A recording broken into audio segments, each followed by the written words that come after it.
The Hamas-controlled Palestinian Health Ministry is claiming that Israel's siege of Gaza is now leading to civilian deaths away from the battlefield.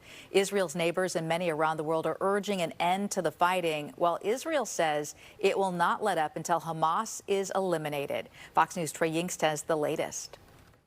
Two of Gaza's largest hospitals shutting down operations on Sunday, claiming that constant Israeli bombardment in the area and a lack of fuel and supplies has made it impossible for them to keep running. The news means they cannot accept new patients and cannot provide some critical life-saving care, including support for premature babies in the NICU. Prime Minister Benjamin Netanyahu claims Israel has offered aid, but it was refused, and accused Hamas of deliberately driving up the death toll. Every civilian death, every dead baby is a tragedy. But that tragedy should be placed squarely at the responsibility of Hamas, that is keeping its military installations inside hospitals, its command posts inside hospitals, inside schools, inside UNRWA, UN facilities, and so on. This as Israeli airstrikes continue to pound Gaza, and thousands flee to the southern part of the Strip.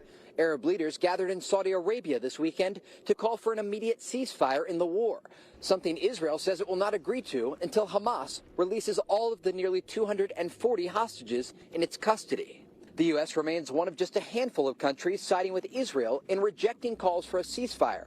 Republican candidate Christie visited an Israeli community on Sunday and reiterated American support for its ally.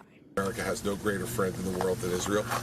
And we need to make sure that we refresh that friendship at times of peril like this. Israel says it will help to evacuate babies from the Al-Shifa hospital through a humanitarian corridor along the Israel-Gaza border. Trey Yingst, Fox News.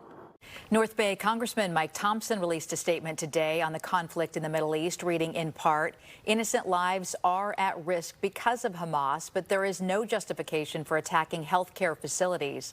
The Israeli government must adhere to international law in their pursuit of Hamas terrorists and do everything possible to avoid civilian casualties." A group of families